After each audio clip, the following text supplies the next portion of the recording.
Hello, everyone. Nice to Hi. see you again. As you can see, this time we're actually in a different room in our house. We're actually in the kitchen because we're going to make bread. I like bread. I don't know if you like bread as well. Of course, when you make bread or a person makes bread, it tends to look something like this. We're going to make bread today, but it's a little bit different. So if you've never made bread before, this is going to be a great chance to learn to make a kind of bread. And then there's a story that goes with the bread as well. But Janice is going to show us about the making of the bread process. So we'll get started there. So the difference between the bread I'm going to make today and that bread is called leavening. So that bread has something added to it, either yeast, baking powder, or baking soda, that makes it rise up and bake like that. We're not going to put anything like this like that into this bread. It's simply flour and water. And because of that, it's going to be flat. It's going to look like a pancake almost. So if you want to help me, you can hand me the whole wheat flour. There we go. I can do that. So this one's whole wheat, and we're going to put a cup. I have a half cup measure, so I'm going to put 2 of these into my mixing bowl. And then if you could hand me the white flour. Now if you were home and you didn't have whole wheat flour, you can use all white. And the total is going to be 3 cups. So I'm going to put 4 of these half cups in for a total of 2 cups. So you put 1 cup of whole wheat and you're going to put 2 cups of regular flour. Exactly, white flour. Just all-purpose flour, and like I said, you could do it just using all of the white or all-purpose flour. So that's 4. And then before I measured, this is just water, nothing else. So this is 1 1/8 cup water. And what I'm going to do is I'm going to mix these flours together so that they're mixed beforehand. So that the whole wheat, can you see how the whole wheat is mixing into the white? I can. And then I'm going to make a well or a hole in the center. Can you see that? I don't know if you can see that because as soon as I tip the bowl, I lose my well. And I'm going to pour all of the water down into that. How much water was there again? 1 cup plus 1/8 of a cup. And then I'm going to start to stir this. And in stirring it, I'm hoping that it'll come together and be like a dough. Can you see that happening? I can. Yeah, I think you can see that a little bit. And then comes the really fun part.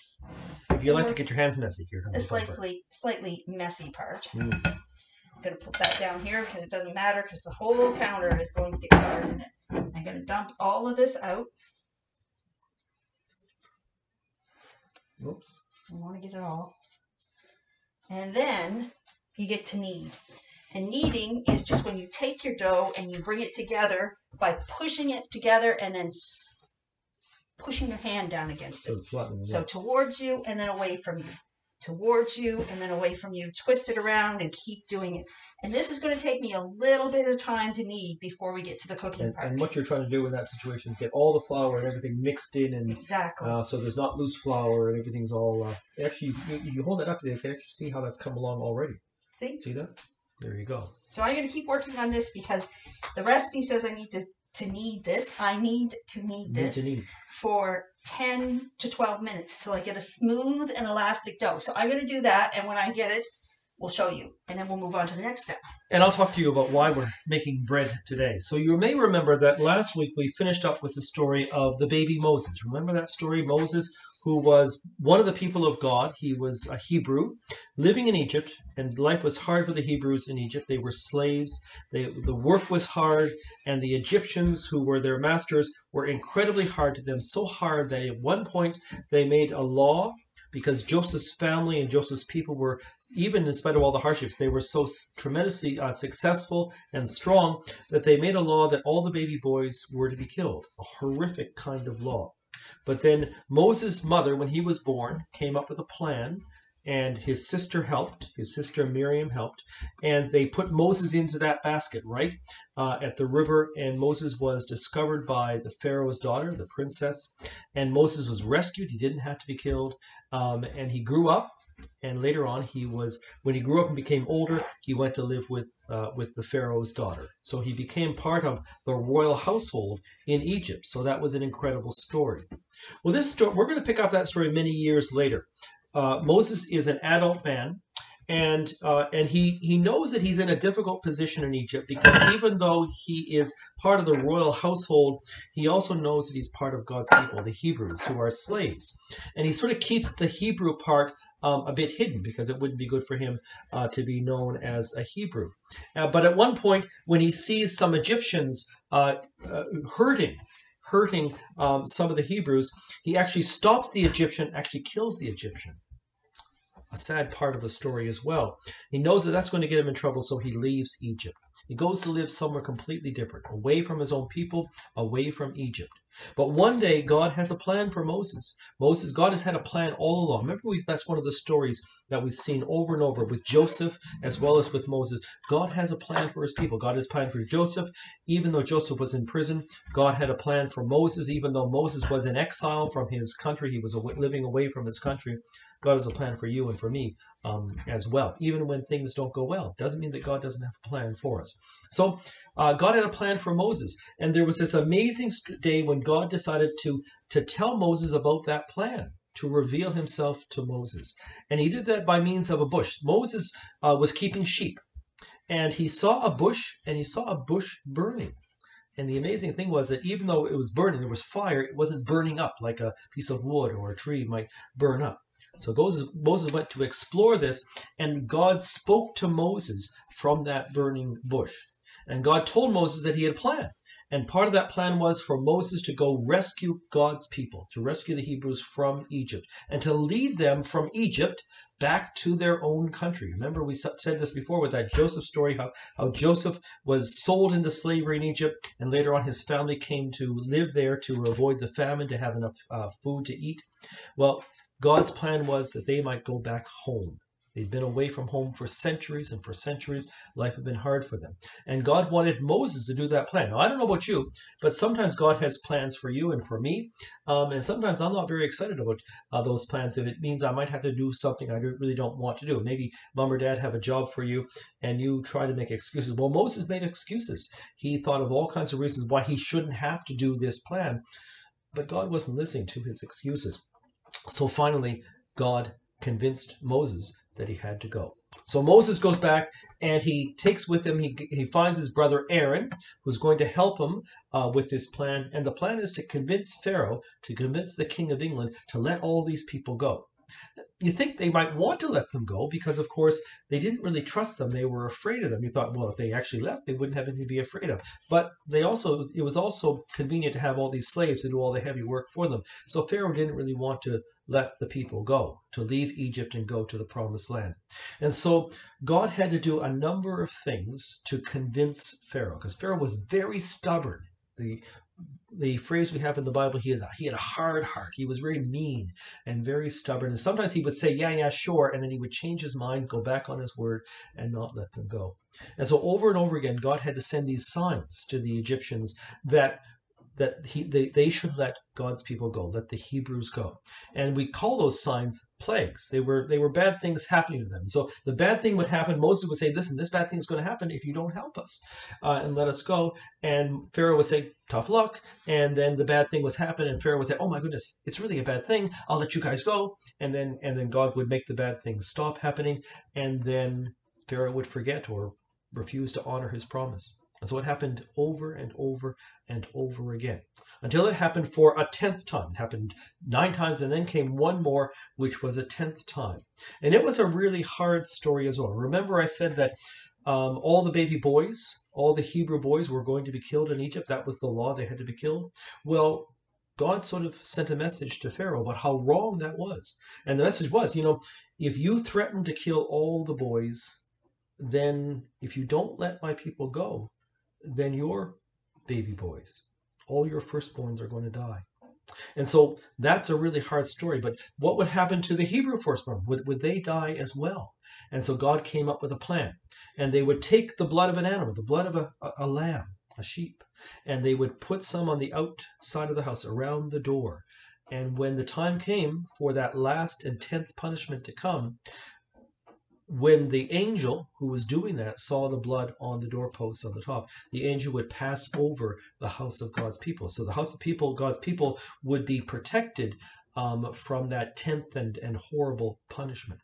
But They had to have a plan because they knew that when that happened, the people in Egypt would want the Hebrews, God's people, to leave as quickly as possible, to get out, because it was really, really bad.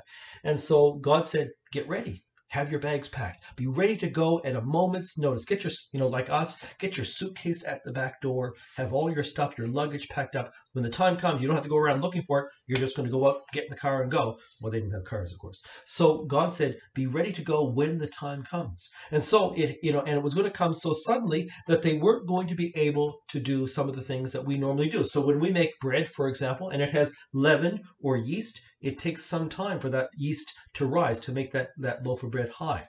But they didn't have the time to wait for that because it was going to happen very, very quickly. And so that's why they made this kind of bread. And I'm going to let Janice pick up and look at that.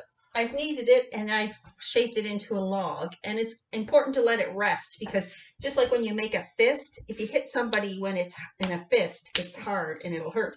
But the same with the bread, if you let it rest, it relaxes and it becomes much easier and not so tough. Yeah, there we go. So I've done that, and now I'm going to cut it into, I think this will make 8 pieces, so I'm going to cut a couple of pieces off for each of us. And we're heating up here what is a griddle. Not an oven, it's a griddle. We're going to cook on the top. So it's a flat top. And I'm going top. to give you a couple of pieces. Ooh, I get you. And what you're going to do is the easiest thing is put it on the counter and use the palm of your hand to start. And you're going to make it, you can pick it up and pull it. You want to get it to be about 6 inches. Wide, about 6 inches 15 wide. Centimeters wide.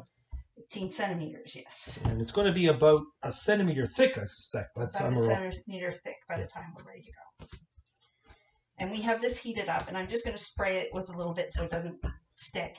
And you'll see how fast this cooks. Because it's only really about a half a minute, 30 seconds per side. Because it's not going to be thick.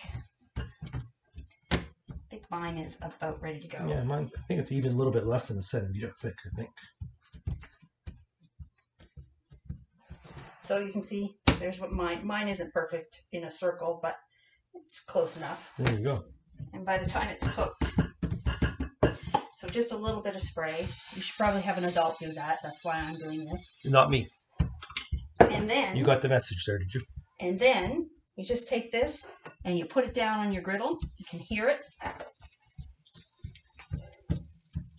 And you can time them. It says about 30 to 45 seconds. But you also can just, when you see it going brown on the underside, you know that it has to flip. So it is a bit like making pancakes, if you've ever made pancakes. But pancakes are, you scoop it on because it's more liquid. That's right, exactly. So this one you get to play with a little bit beforehand. See, you can see it starting. I'm going to put it back down. Now, it says 30 to 45 seconds, but it depends on the temperature of your grill. Because if your grill is not, this one doesn't heat up quite so well. So it may take a little bit longer to get it done.